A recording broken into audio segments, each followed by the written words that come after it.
হয় কি হৈছিলে দাদা কওকচোন 5 বছৰ হয়ে গেল শাদী হল সিহঁতৰ ঝগড়াটো হৈ থাকে নিশা পানী খাই পেলাই ঝগড়াটো কৰি থাকে নানাৰ হাতত ৰাখি দিছে পইচাটো তাত ৰাখিছে পইচাটো ওলাই দিয়া নাই কাৰণে এনেকুৱা ঘটনাটো কৰিলে এইটো তাৰ গিৰেকে কি নিশা পানী খায় নেকি হয় সদায় নিশা পানী খাই থাকে আগৰ তেনেকৈ কাজিয়া লাগিছে আগতো কৰি থাকে বহুত বাৰ হৈছে কাজিয়া लोगोफोर नोंथांमोननिसिम मोनसे आपडेट भिडिअ लानानै फैलायबाय नोंथांमोनाथ' दा टाइटेल थाम्बनेल आरो इन्ट्र नायनानै मिथिखाबाय जानांगौ दा बे आपडेटआ मानि सायाव जागोन नोंथांमोनाथ' एसेबाबो हमनानै मोनखाबाय दा जोबोद दुखुनांथाव आपडेट आरोना बियो दा बे जाथाया बहा जादों नोंथांमोना जुदि फुल मिथिनो गोसो जादोंबा नैबे भिडिअखौ फुल नायनानै थांबा मिथिनानै मोनगोन जे सासे गथ' गोनां बिमाखौ माने बुथारनानै औवायाव आलायनानै दोननाय बेखौ सोर खालामदों मिथिनोबा नैबे भिडिअखौ फुल नायलां मानो होनोब्ला सासे उन्दै गथ' गोनां माने बिमाखौ बुथारनानै माने औवा सुबायाव आलायनानै दोननाय नोंथांमोना बेखौ नुखादों जानांगौ ससियेल मिडियानि गेजेरजों दा बिनि सायावनो आपडेट लानानै फैदों आं नोंथांमोना भिडिअखौ फुल नायलांबानो जाबाय दा हिनजावखौ गावनि हौवायासो बेफोरबायदि खालामनानै बेफोरबायदि माबाना दोनखोना माखो बेखौथ' मोजाङै मिन्थियाखै दा नोंथांमोना दा सन्देहआ बेनो आरोना दा हौवाखौनो दा सन्देह खालामदों नोंथांमोना जिखुनु भिडिअखौ फुल नायजोब बे जाथाया बहा जादोंमोन नोंथांमोना नैबे भिडिअनि गेजेरजों मिन्थिनानै मोनगोन जे बे जाथाया बहा जादों नोंथांमोना नायग्रोनानै लाबानो जाबाय आरो नोंथांमोना बबे डिस्ट्रिक्टनिफ्राय नायो भिडिअखौ कमेन्ट खालामनानै खिथाहरदो হয় কি হৈছিলে দাদা কওকচোন সিহঁতৰ 4-5 বছৰ হৈ গ'ল শাদী হল সিহঁতৰ ঝগড়াটো হৈ থাকে নিশা পানী খাই পেলাই ঝগড়াটো কৰি থাকে আৰু সদায় এইটো পইচাটো লাগিলে সিহঁতৰ ছোৱালীজনী ঘৰৰ পৰা পইচাটো আনি দিব লাগে সিও যায় লগত গৈ পেলাই পইচাটো আনি থাকে আগত যিমান দিন চলিছে আকৌ এইটো নতুন করে মাটি এইটো নতুন করে এইটো মাটি বেচি পেলাই আকৌ তাত মাটি ল'ব পইচাটো কম পৰিলে পইচাটো সুধিলে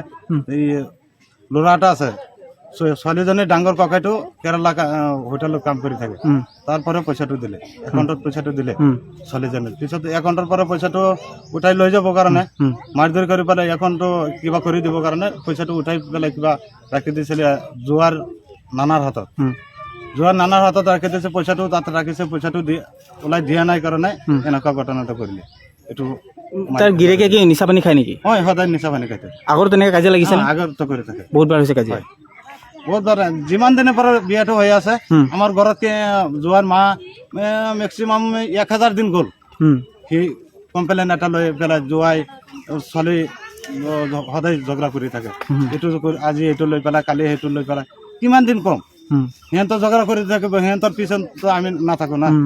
আমি ডাইৰেক্টলি এনেকুৱা কৈ দিওঁ আমাৰ ঘৰত এনেকুৱা বিচাৰটো আহিবা ছোৱালীজনীৰ ঘৰত যোৱা নহ'লে তোমাৰ ঘৰত মানুহ তোমাৰ ঘৰত কি কৰিব কৰা আমাৰ ঘৰত এনেকুৱা ল'ৰা ছোৱালী আছে আমাৰ ঘৰত এনেকুৱা শিক্ষা হ'ব নালাগে মই এনেকুৱা বুলি কৈ দিওঁ আজি ঈদৰ পৰাই কিবা এটা মোৰ ভনীজনে মোক ফোন কৰিলে ছোৱালীজনী কিবা পইচাৰ কাৰণে কিবা হেৰাচমেণ্ট কৰি আছে অলপ চাই চিতি আহিবি মই ক'লো যে নহয় মই যাব নোৱাৰিম সিহঁতৰ ঈদ গ'ল ভালেই দেখিছো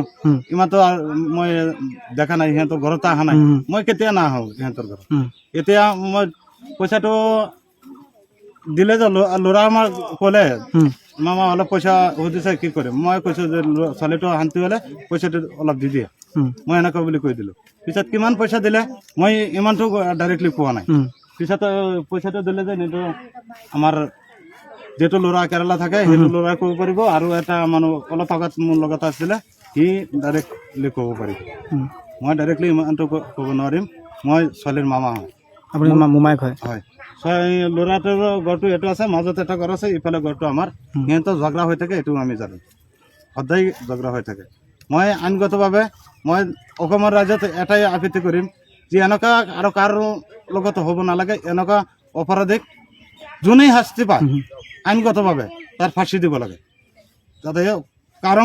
ছোৱালীৰ লগত এনেকুৱা নহয় কোনো পধ্যে এইটো আত্মহত্যা হ'ব নোৱাৰে নহয় এইটো নিজে মাৰি লোৱা আছে মই ভিডিঅ' কৰি ৰাখিছো ফাৰ্ষ্টত আহি পেলাই মই ভিডিঅ' কৰি ৰাখিছো এইটো ভৰিৰে এটা দাগো ওলোৱা নাই মই গোটেইকেইটা ভিডিঅ' কৰি ৰাখিছো থানাৰ মানুহ আহিবাৰ আগতে মই ভিডিঅ' কৰি ৰাখিছো মই যিমানটো খবৰ পালো মোৰ মোবাইলত আছে ভিডিঅ'টো মই দিব পাৰোঁ গোটেই ৰাইজে চাই লওক বড়িটো কেনেকৈ আছে মানুহটো কেনেকৈ আছে চবেইতো ভিডিঅ' কৰিছে না চবৰ মোবাইলতে আছে চাই লওক মই মিছা কৈছোঁ ন সঁচা কৈছোঁ এইটো আইনগতভাৱে দেখিলেই হ'ল এইটো আমাৰ ৰাইজৰ অসমৰ ৰাইজে ভাল কৰি পৰ্যবেক্ষণ কৰি পেলাই এনেকুৱা দোষীক শাস্তি যিমান আইনগতভাৱে শাস্তি পাব লাগে তিমানেই পাব লাগে ইমানটোৱে জানো।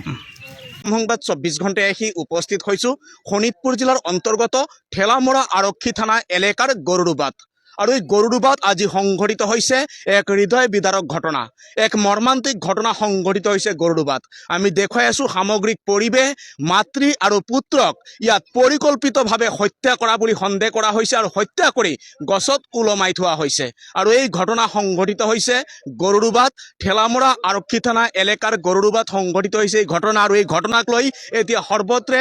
গভীৰ এক প্ৰতিক্ৰিয়াৰ সৃষ্টি হৈছে। আমি দেখুৱাই আছো ইয়াত বিভিন্নজন আহিছে, আহি পেলাই এই ঘটনাৰ আজি তীব্ৰ নিন্দা কৰিছে আৰু উচ্চ পৰ্যায়ৰ তদন্তৰ দাবী কৰিছে। আৰু ইয়াতে আছে এগৰাকী স্থানীয় লোক, স্থানীয় সমাজকৰ্মী। আমি তেখেতৰ পৰা কিছু কথা জনাৰ চেষ্টা কৰিম। কেতিয়াও পৰিকল্পনা কৰিব নোৱাৰা এক জঘন্য বৰ্বৰ ঘটনা সংঘটিত হ'ল এই গৰুড়বা অঞ্চলত। কি ক'বা আজি দিনটোত? হয়, আজি যিটো খুবেই দুৰ্ভাগ্যজনক ঘটনা গৰুড়বা বাৰাংগুৰি অঞ্চলত আমাৰ এই ইয়াতে ঠেলামৰা আৰক্ষী থানাৰ অন্তৰ্গত যে দুৰ্ভাগ্যজনক ঘটনা এইটো দেখা পাইছোঁ যে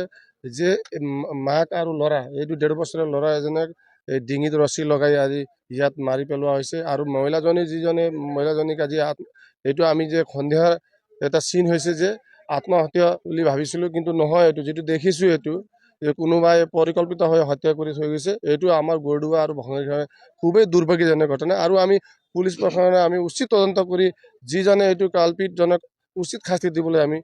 গৰুড়বাবাসী ৰাইজৰ কাৰণে আমি অনুৰোধ জনালোঁ। হয়, ইতিমধ্যে শুনিলে আজি তেখেতলোকে এই ঘটনাৰ উচ্চ পৰ্যায়ৰ তদন্তৰ দাবী কৰিছে, কিয়নো এক মৰ্মান্তিক আৰু জঘন্য ঘটনা সংঘটিত হৈছে ঠেলামৰা আৰক্ষী থানা এলেকাৰ গৰুড়বা ভৰাশিঙৰি অঞ্চলত। আৰু এই ঘটনাই এতিয়া সৰ্বত্ৰে তীব্ৰ প্ৰতিক্ৰিয়াৰ সৃষ্টি হৈছে। বিভিন্নজনৰ মনত এতিয়া বিভিন্ন প্ৰশ্নৰ উদয় হৈছে আৰু ইয়াকে লৈ সকলোৱে উচ্চ পৰ্যায়ৰ তদন্তৰ দাবী কৰিছে। আৰু এটি 1.5 বছৰীয়া শিশুক আজি ডিঙিত ৰছী লগাই হত্যা কৰা হ'ল আৰু মাতৃক হত্যা কৰি ইয়াত আত্মহত্যাৰ পৰিকল্পনা ৰচনা কৰা হ'ল। আৰু কাৰ এই ঘটনা, কোনে সংঘটিত কৰিছে এই জঘন্য ঘটনা, এই ঘটনাৰ এতিয়া উচ্চ পৰ্যায়ৰ তদন্তৰ দাবী কৰিছে সকলোৱে। আৰু ইয়াত বিভিন্নজন আছে, স্থানীয় লোক আছে, আমি তেখেতলোকৰ পৰা জনাৰ চেষ্টা কৰিম। আৰু এগৰাকী ইয়াত জ্যেষ্ঠ আছে, আমি তেখেতৰ পৰাও কিছু প্ৰতিক্ৰিয়া ল'ম। কেতিয়াও ভাবিব নোৱাৰা এক জঘন্য বৰ্বৰ ঘটনা সংঘটিত হ'ল এই গৰুড়বা অঞ্চলত। কি ক'ব?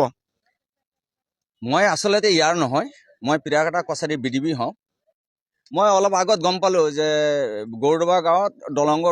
গৰুড়বা দলঙৰ ওচৰত 2জন মানুহ এনেকা ফাঁচি লৈ আছে, ওলমি আছে। তাৰপিছত মই আহি যেতিয়া ইয়াতে চালোঁ, এইটোতো ফাঁচি লোৱা মানুহ নহয়, পৰিকল্পিতভাৱে হত্যা। আৰু মই ইয়াতে আহি তদন্ত কৰি চালোঁ, কিছুমান 2-4জন মানুহৰ তাত মই সুধিলোঁ যে গিৰিয়েকে কি কৰে।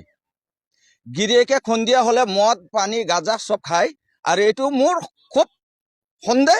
যে এইটো পৰিকল্পিতভাৱে হত্যা কৰি ইয়াতে আনি এনেকা অৱস্থাত পেলাই থৈ দিছে। হয়, ইতিমধ্যে শুনিলে মাদক দ্ৰব্যৰ কাল হ'ল নেকি এই সন্তান আৰু মাতৃৰ, এয়া এতিয়া কিন্তু লাখটকীয়া প্ৰশ্ন হৈ পৰিছে। যি সময়ত দেখা গৈছে অলিয়ে গলিয়ে এতিয়া মাদক দ্ৰব্য আৰু গাঞ্জাৰ অবৈধ প্ৰচলন, এই অবৈধ প্ৰচলনৰে পৰিণতি নেকি এয়া কিন্তু সকলোৰ মাজত এতিয়া প্ৰশ্নৰ অৱতৰণ হৈছে। আৰু এই ক্ষেত্ৰত আৰক্ষীয়ে কি ধৰণৰ তদন্তৰ ব্যৱস্থা কৰে আৰু ইয়াৰ লগত কোন জড়িত, কোনে এই ঘটনা সংঘটিত কৰিছে, এই ক্ষেত্ৰত আৰক্ষীয়ে কেনে পদক্ষেপ গ্ৰহণ কৰে সেয়া সময়ত লক্ষণীয় হ'ব। আৰু আজি আমি দেখুৱালোঁ এক জঘন্য বৰ্বৰ ঘটনা ক'ত সংঘটিত হ'ল। আৰু এই ঘটনা সংঘটিত হৈছে শোণিতপুৰ জিলাৰ এই গৰুড়বা অঞ্চলত। আৰু পুনৰ এনেকুৱা ঘটনাৰ আবৃত্তি নহওক আমি তাৰে কামনা কৰিছোঁ। আৰু এই ঘটনাৰ লগত জড়িতসকলক কঠোৰতম শাস্তি প্ৰদান কৰক তাৰে কামনা কৰি সকলোৱে অসম সংবাদ 24 ঘণ্টা চাই থকাৰ কাৰণে মই প্ৰশান্ত বৈশ্যই ঠেলামৰা আৰক্ষী থানা এলেকাৰ এই গৰুড়বাৰ ভৰাশিঙৰি অঞ্চলৰ পৰাই সকলোলৈ অভিবাদন জ্ঞাপন কৰিছোঁ।